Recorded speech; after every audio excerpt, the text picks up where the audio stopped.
Good morning, and thank you for joining us. We'd like to welcome those watching and listening live on MASN, 105.7 The Fan, and across our Orioles digital platforms. We will begin with an introduction from John Angelos and Louis Angelos, and then an opening statement from Executive Vice President and General Manager Mike Elias. John? Thanks, Kristen. Good morning. This is a truly exciting day in Orioles history. We thank you all for coming to spend time with us. Before we formally introduce Mike, we wanted to spend a little time just talking about how we got here. Louis and I spent the last several weeks, well, almost 6 weeks, going through an exhaustive process. Lou's going to talk about that a little bit. I just wanted to spend a second talking about the recent past. As you all know, prior to this season, the club has had a lot of success. In the last 6 years prior to 2018, we were fortunate enough to enjoy 3 playoff appearances and 1 more games than any team in the AL. And during that time, as or more importantly, this ownership group, all of our investors being local Marylanders and supporters of Baltimore City, has spent a tremendous amount of time as a first priority making certain that the Orioles are meaningful and impactful in the community. Professional team sports, baseball, the Orioles, the Ravens, all the professional clubs around the country are important for many, many reasons. Certainly it's about raising trophies and winning divisions and winning games. It's also about a bigger picture. It's about the things that an organization can do to influence young people, to create opportunities for kids to play organized sports, and to take a great platform like Major League Baseball and an iconic franchise like the Orioles and do good things for others with it. All of the owners who make up the partnership group that are fortunate enough to provide stewardship to the Orioles are intensely committed to that. So we start there. We start with the idea that the Orioles are a public trust and that the goal of this ownership group of local Marylanders is to do right by the franchise in all respects. Over the last year, we spent a great deal of time reimagining and reinvesting in our business operations. We've brought in a great number of important folks from around the sports world, and we've promoted many, many valuable folks inside our group, and we've been building towards the best possible franchise we can have. This year, as we hit some difficult times on the field, we turned that reimagining towards baseball operations, and most recently, at the end of the season, as you know, we made a commitment to go out into the community and find the very best person to lead baseball operations for this ball club now and into the future. Lou is going to talk a little bit about that process and the time that we invested and what a robust and really informative process that was for us. Thank you, John. Well, just to welcome to Mike and everyone here. We are thrilled and excited to introduce Mike today.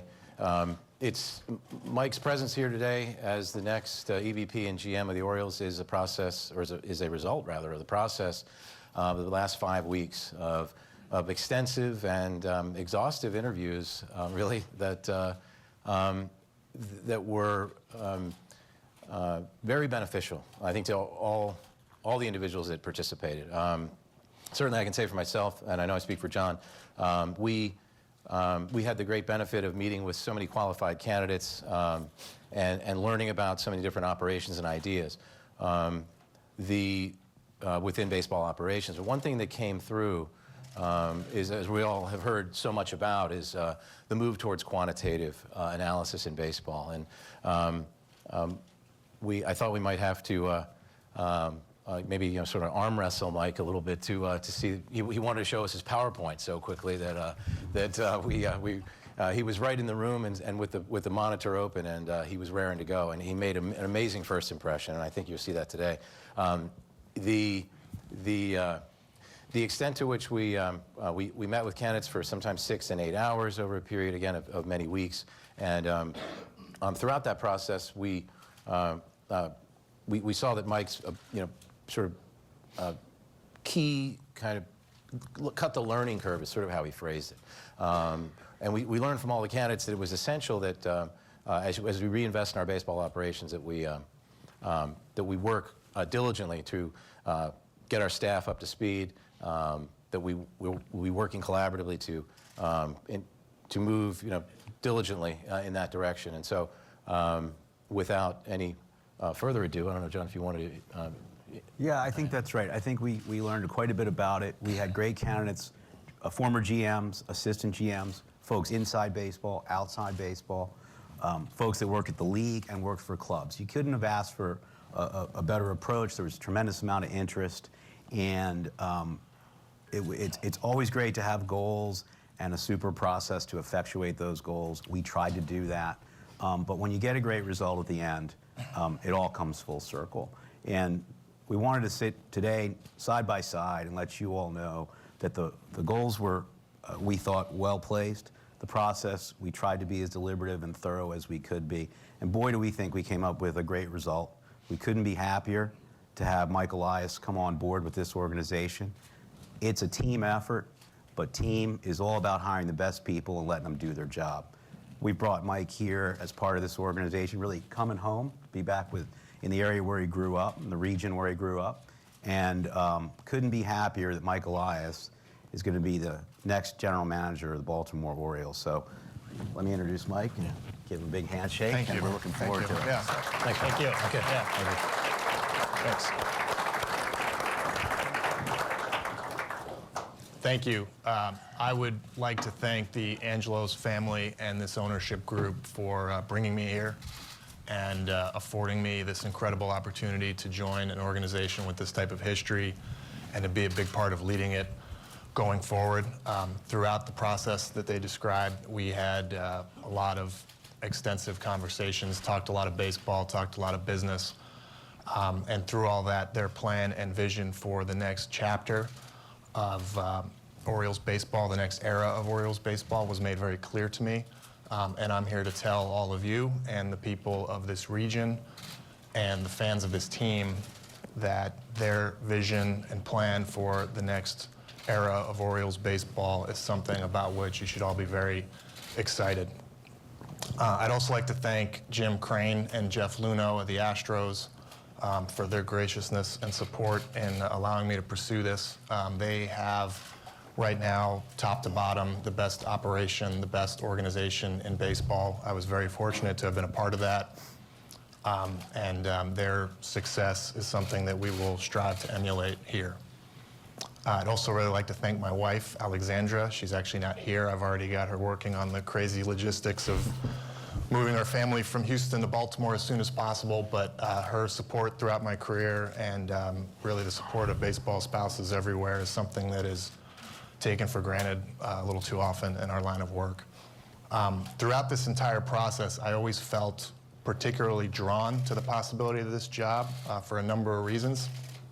One of those is that I'm from this region, and I grew up in Northern Virginia, and when you're a kid growing up in Northern Virginia, Baltimore is a place that you come to have fun. And so I grew up coming to Camden Yards, visiting the Inner Harbor, visiting the aquarium. Later on, my sister lived here for a while. She got married here. So I already have a lot of positive memories and positive impressions of this city. I already know this city. I already love this city. So I'm very excited to be here for that reason.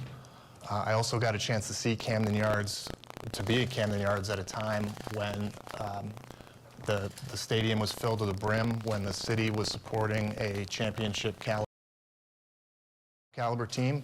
And so I know that there's no place better in baseball when that's the case. But I was also particularly drawn to this because I think very uniquely this organization has in its history and in its DNA, having at one time been considered as the smartest, most forward-thinking, most progressive organization in baseball. And the fact that that has been the case here before means that it's possible for that to be the case here again. We are here to restore that reputation. We're going to work towards that. The plan is simple. We're going to build an elite talent pipeline. It's going to extend from the lowest rung of our minor league ladder, the Dominican Summer League, all the way up through AAA and onto the Major League roster here in Baltimore. In order to do that, we're going to embark on a large, multi-pronged effort across every corner of baseball operations, but particularly touching the areas that include scouting, domestic scouting, international scouting, player development, coaching, and an analytics support system to inform and improve our processes and decisions across all of those areas. This organization this team is coming off an incredible run, including a 5-year period where they were the winningest team in the American League against a lot of odds, against a lot of expectations. That is a huge credit to the prior administration, the work of people that some of whom aren't here any longer, a lot of whom are still here. And it's also a credit to ownership and the fact that ownership has really always extended a level of support and resources that is maximal towards putting out a playoff caliber Major League roster. And now we're going to see that same type of support channeled towards investment and activities in the areas that I described. This is a process. It's a process that doesn't have shortcuts, but it's a process that works, and it's a process that is worth it, and it's a process that I have been a big part of before. And the fact that I have done this before, really twice across 2 different organizations, gives me a special level of confidence that we're going to do it again and repeat that same type of success here in Baltimore. Questions? Rob Wong from the Fan. Any similarities between this Oriole team and the Houston Astros team that you from your early years there?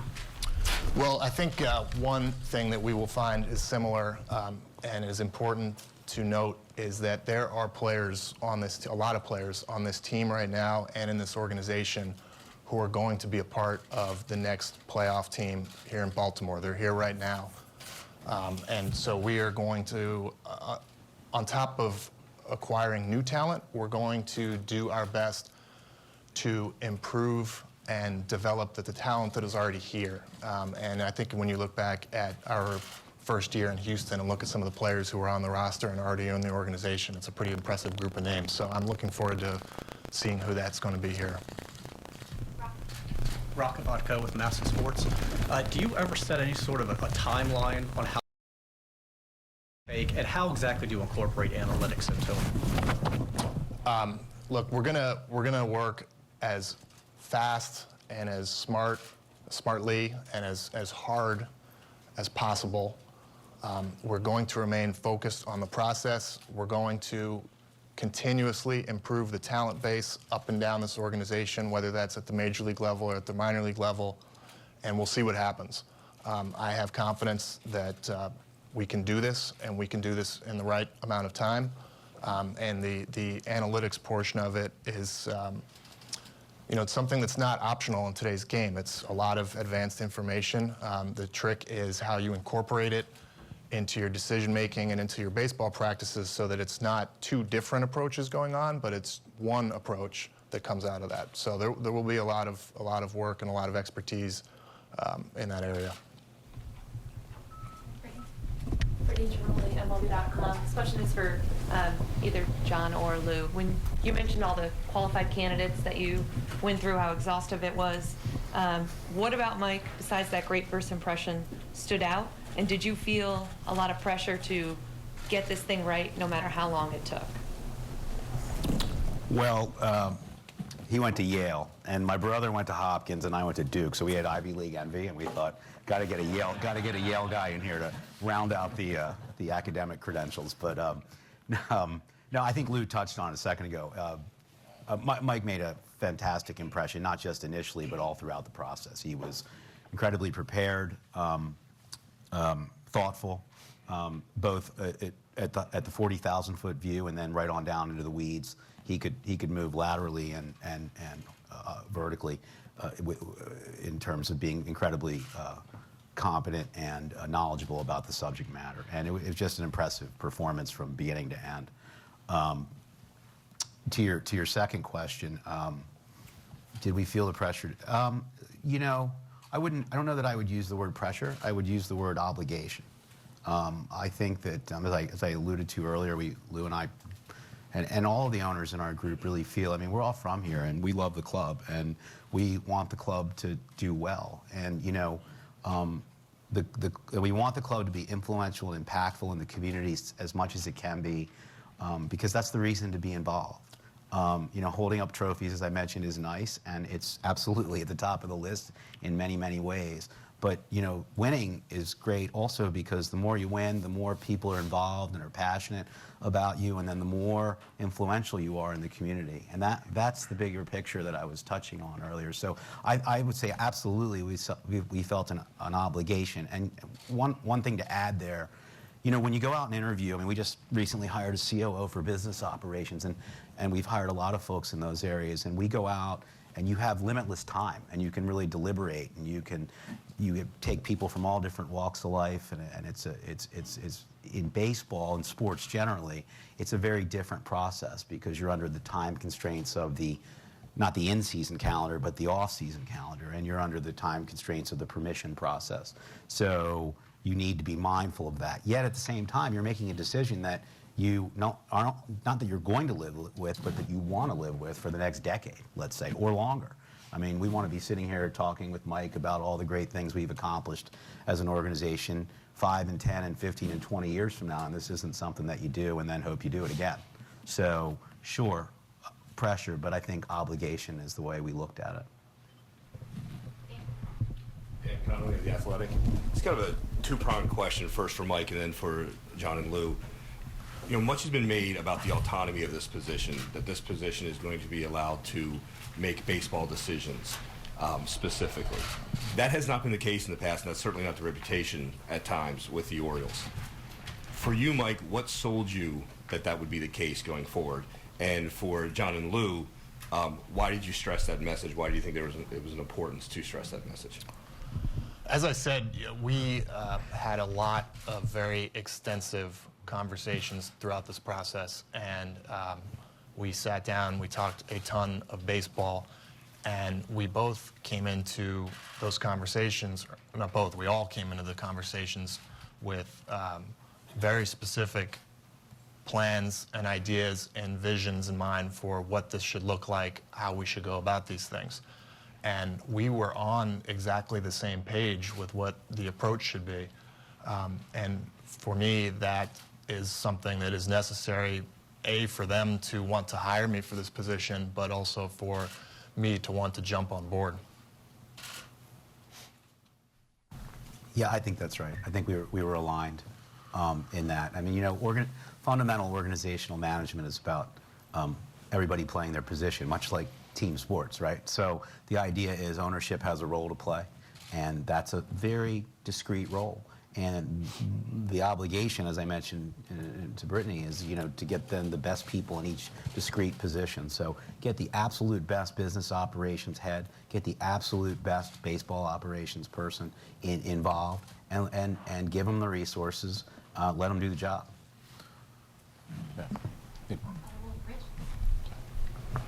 Mike, Rich Dubrow from BaltimoreBaseball.com. What is the timetable for selecting a manager? Has it already begun? Is it imperative that you have a manager in position before the start of the winter meetings? The process and the background work has already begun. You know, I have a lot of contacts around the game, and I have certainly already started tapping in to those networks, doing background work on candidates. But this is an important hire, just like this was an important hire for them. And it's not something to rush for the sake of meeting artificial dates in the wintertime. We want to get the right person for our organization, for our front office, for us, for this time. And you know, these are thorough processes when you're talking about a job that big. So we are already working on it, but I do not have a specific timetable or date at this time. Mike, Peter Schmuck from the Baltimore Sun. Obviously, Dan Duquette went through the process in July of moving out most of the veteran players and bringing in a group of young players to kind of reseed the minor league system. Do you view that as as this part of the start of the rebuilding, or do you plan to just hit the ground as a fresh start and reevaluate all of that and go forward? No, I do. Those were the right moves. The team had left a period of competitiveness that was clear by the trade deadline. A lot of players were on expiring contracts. It was clear that it was time to bring in new, younger talent into the organization, and those were key opportunities to do that, and I'm glad that those moves happened, and we're going to build off of that work. Mark Elias, WKZ here in Baltimore. Mike, what you experienced in Houston obviously included a period of time in rebuilding that was difficult. There were a lot of losses early on. How will you address your people in terms of steeling them for that sort of inevitability of the growing pains that will be involved here? And can you say how long your commitment is in terms of a contract? In terms of the build that you're referring to, we're going to do this as quickly as we can. We're going to do everything in our power to move things in the right direction. We're not going to be perfect with our decision making, nobody is, but we're going to do everything possible to move this along as quickly as possible and add talent to this organization in every direction and until the wins pile up. It's important for everyone in the organization to understand what all is going into that process, kind of all pulling on the same rope to do that. It sounds cliched, but it takes some work and some management to get everyone to understand what exactly that we're doing. And it's a matter of communication, and not just with coaches and scouts, but also with players. There's a lot of players here that are going to be very important parts of our future. They have a really good opportunity right now to get a lot of playing time, to get a lot of experience at the major league level, and we're going to be watching what they do and helping them along as they adjust to the major leagues and grow their careers. Dave Ginsburg, Associated Press. Belatedly, the Orioles made a commitment to the international market, and I was wondering how important that was to you in terms of this rebuild. It's very important. In this day and age in baseball, you need to tap into every available avenue for acquiring talent.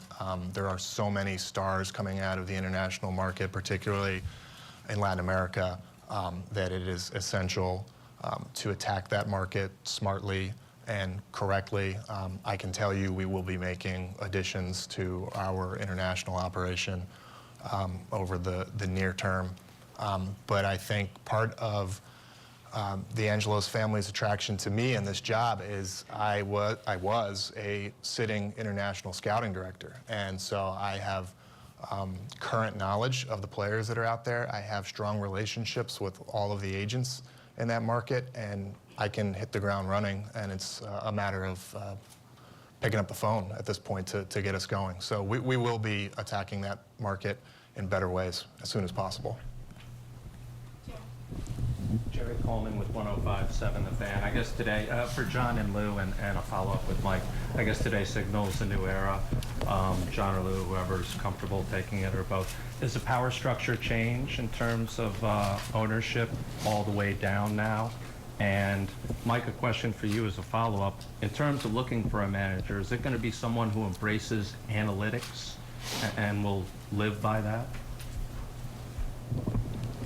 You want to go first? The manager question, will the manager embrace analytics?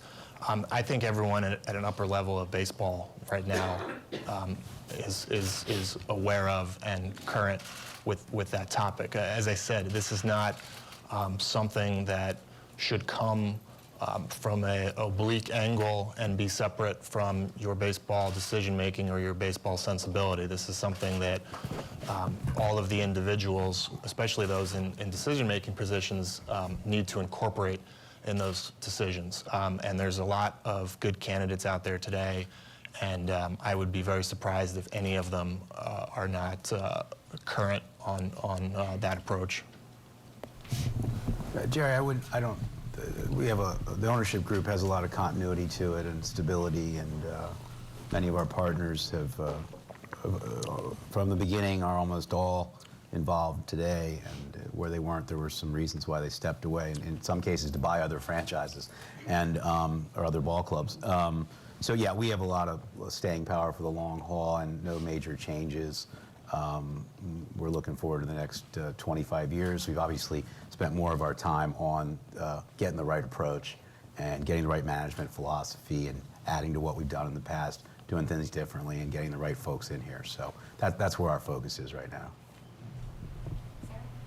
Hi, Sarah Perlman with MASN. You mentioned the importance of analytics. A name that's been associated with yours is Sig Mejdal, who has left the Astros.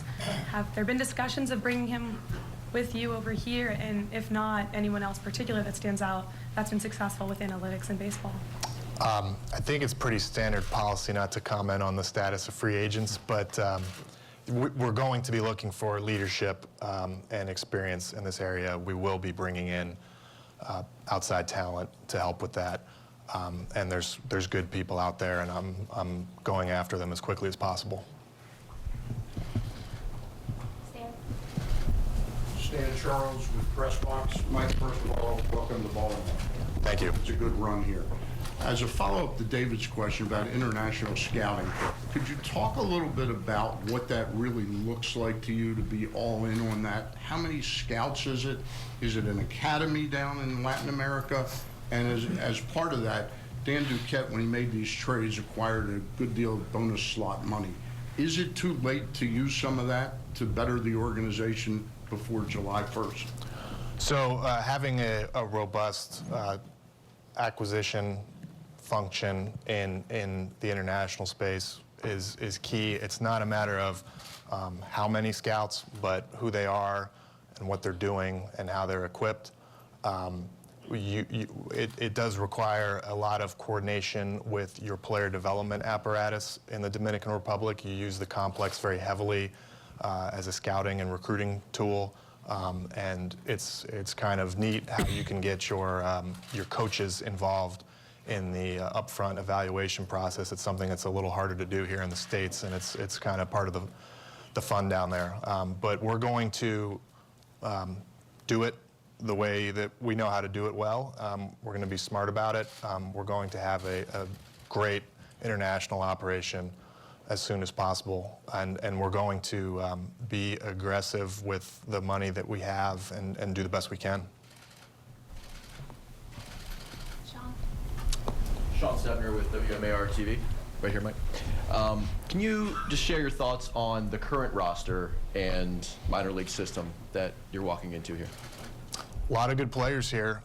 There are more coming. As a scouting director, I'm familiar with a lot of the players in the minor league system.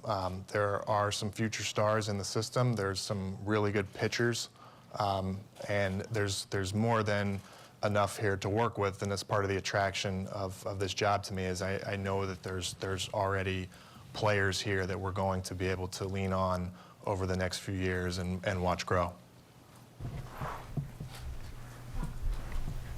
Do you already have a sense of which executives who are still here, which are basically inheriting, or department heads that you would want to retain in the organization? Is there any specifics you could offer of any people? I'm still getting acclimated. I'm still meeting people, and I've talked to most, if not all, of the upper level executives so far. The conversations have been great. There's good work being done, but these types of transitions always involved sort of a getting to know one another period and getting plugged in, and I'm just at the very beginning of that process right now, but I'm looking forward to more of these conversations, and it's one of my many priorities over the next week or two. Do you have a profile of the manager that you're going to hire? I mean, are there attributes you can share with us that are musts as far as this job goes? Profile of the manager? Yeah, they're just a typical candidate, someone that you would hire. I don't, because what happens when these processes, you end up dealing with a menu of people, really, the individuals who have distinguished themselves. And to sort of come in with a cookie-cutter profile, it's very unlikely that the handful or dozen people that you start to focus in on is going to fit that profile perfectly. There's certainly areas where we're going to be looking for strengths. I think anyone is looking for leadership and ability to deal with players well in their manager. But also we are going to want somebody with some strengths in player development and also, you know, interfacing with modern front office. So there's a lot of boxes to check, but the important thing is zeroing in on the right individuals and then selecting the best one for us. Mike, Paul Mancana with MASN. You obviously oversaw a lot of the drafts when you were in Houston as well as St. Louis, and you hold the #1 overall pick. How would you describe your draft strategy? We have had a lot of success in the draft, and our strategy is very simple. We use all of the information available to us, and we combine it in a way that yields to the best possible decisions. Now, I'm not going to go into the specifics of how we do that, but it involves collecting all types of information, scouting information, performance information, information that's derived from technology, medical information, information about the player's makeup, his mental skills. And we funnel that into our decision-making process in the draft. And if we adhere to our process, you're not going to make every pick perfect, but over time, your results are going to be better than your competition's. And that's what we're going to look to replicate here. I'm excited to do it.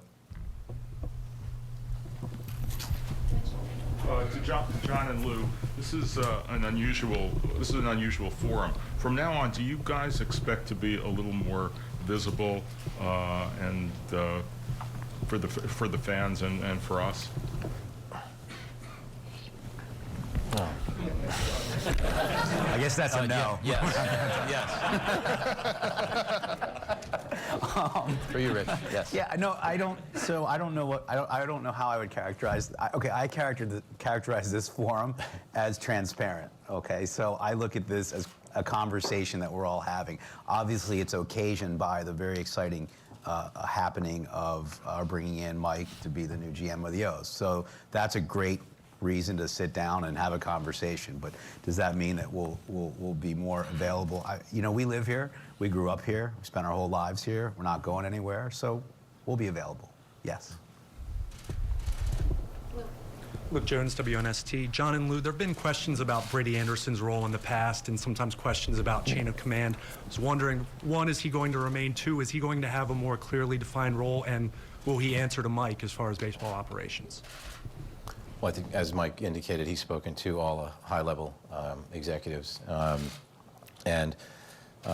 We've discussed, as he just mentioned, those have been great conversations. We had some of those discussions about all aspects of baseball operations in the lengthy meetings we had. And I think in this transition period in particular, I believe Mike's going to be relying on all of the individuals who have great knowledge and deep knowledge of our current players. And so that extends across the board, and I don't think Brady's really any different in that respect. I think it'll be pretty straightforward as far as that transition goes forward. You have to determine, I assume, where people are going to make the best contribution, whether it's player development or what have you. So we're all excited and looking forward to that transition and collaborating as as an organization. Yeah, Mike, looking down the road, how much do you anticipate restructuring the minor league personnel, the minor league system, and player development in total? I think it's too early for me to be able to speak to that with any kind of precision. Like I said, there's good players here. There's good players coming. I have been fortunate enough to be very accustomed to having an elite farm system, one of the top 5 or 10 in the league, wherever we've been. And my focus is on getting there. And so, we'll see what all that entails. But it's going to be obviously a huge area of emphasis for us.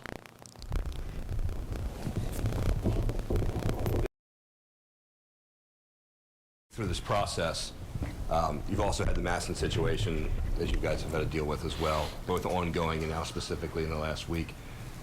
I know it's still kind of somewhat nebulous on exactly what the result is going to be, but how much are you concerned that that could affect the bottom line and that could potentially affect what you guys are trying to do to rebuild this franchise?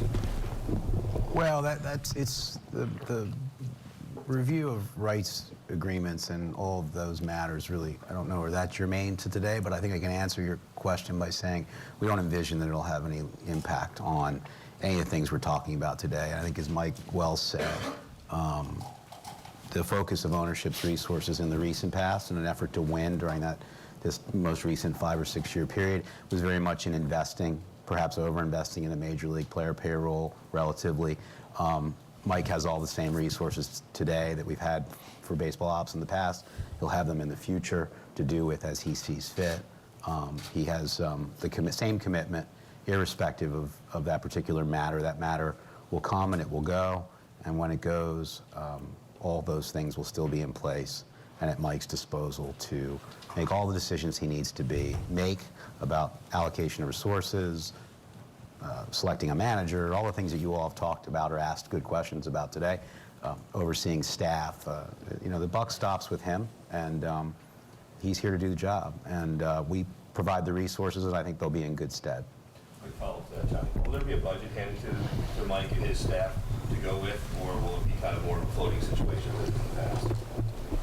I think that's not exactly the way I would phrase it. I think I would say that the general manager has the purview over baseball ops in all respects. He puts together the action plan going forward. He puts together the budget, and it is then fits into the overall financial view of the company. So long as the company is in a good place, which it will be now and into the future, then all the resources will be there to allow the general manager to effectuate any strategy he puts together and any set of resource and staffing and whatnot allocation that he sees fit. So I think we'll be in a good place there too. We can take 2 more. And Mark?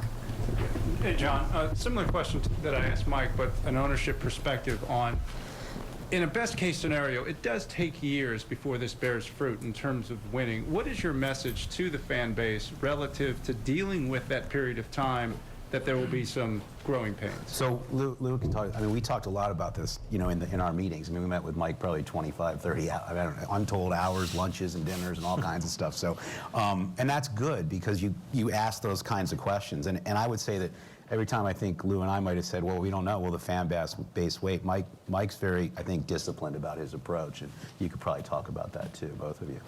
So. Well, I think from an ownership perspective, I think this is the time for fans to maybe sort of invest, if you will, along with us in the process. I mean, I think it's an exciting potential here. Mike's deep background in scouting, as he mentioned and touched on earlier, not only international scouting, but most recently, but amateur scouting, really made quite a difference in the discussions that we had. And obviously the Astros' success and hearing about that, learning about it, and the fact that he's been through this, and we talked a lot about that. But getting back to your question, I think the point is that this is an exciting time to look at the players that are coming forward, to learn more about these processes, as you mentioned, the talent that we'll be looking for in the not only in quantitative areas, but in scouting, in player development, to start to revamp certain operations, or really all operations. I think that's exciting for fans to see that evolve. I know it's going to be for us, so, and everybody in the organization. This will be the last question then, Rock. For John or Lou, I get asked, and I'm sure everybody else is on the beat multiple times a day, how does Chris Davis and the contract fit into this rebuild and the plans you have moving forward? How would you address that? Again, that's a great example. That's really a Mike question, I think, and I would really defer that to him. To me, this lineup, this team is at its best with a productive Chris Davis, a dangerous Chris Davis in the middle of the lineup. So I want to see that happen. You know, he had a frustrating campaign this year. I think the chances are good of him bouncing back and improving upon that, and I'm going to get involved in the work going into his off-season work, his preparation, and any ideas, new ideas or information that we can provide to him to help him out. We will do our best to do that. So that's my hope. Great, that will wrap it up. Thank you so much for coming. We're gonna have a quick photo op on the stage, and then we'll split up for some one-on-ones. Thank you. Okay, thanks. All right, Tom, and a very big day for the franchise. Mike Elias now firmly in charge of the baseball operations. And the first question is, being that you grew up in the region as an Orioles fan, there's only 30 of these jobs. You now have one of the 30, but to do it for your hometown team. It's obviously a dream come true. You know, somebody mentioned to me that the odds of this, of getting a major league general manager job, but doing it in the area you grow up, they're minuscule. So I just feel like this was almost meant to be in a way. It's a great fit for me for a number of reasons. I feel like I'm a great fit for the organization, and I'm just really happy to be here.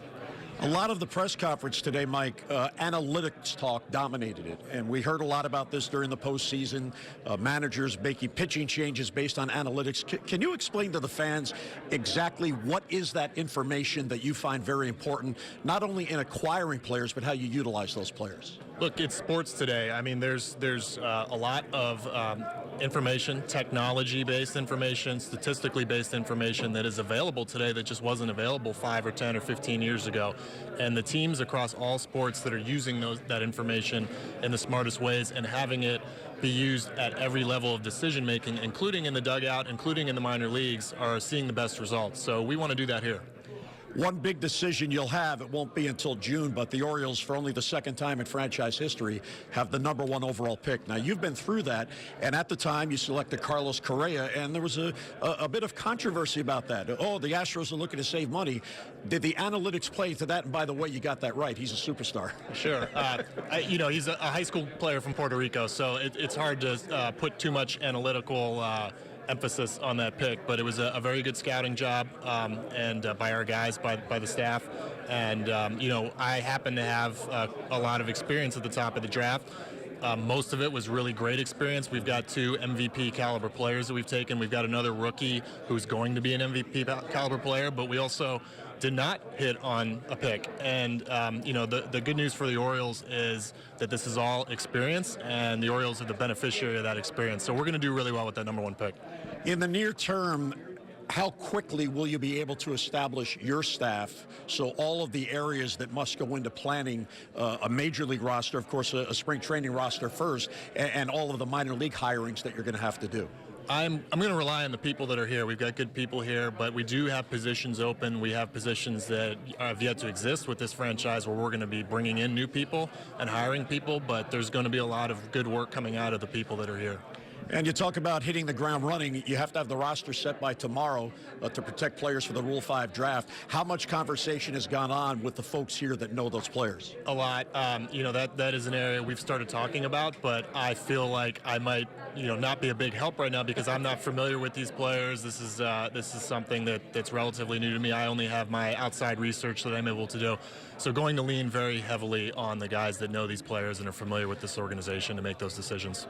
And finally, obviously, you'll have to hire a manager. In a rebuild situation, I'm guessing that particular manager will need the skills not only to manage a major league game, but to manage players who are going to have ups and downs. Yeah, it makes a little different because there's so many young players, and there's more of an emphasis on player development in the major leagues during that time, but you still need the same skills that serve you well when the team's in the playoffs. So I don't know that it will change who we end up with very much as we're looking at next year's team. Well, congratulations. Welcome to Baltimore, and we'll look forward to working with you. Thank you very much.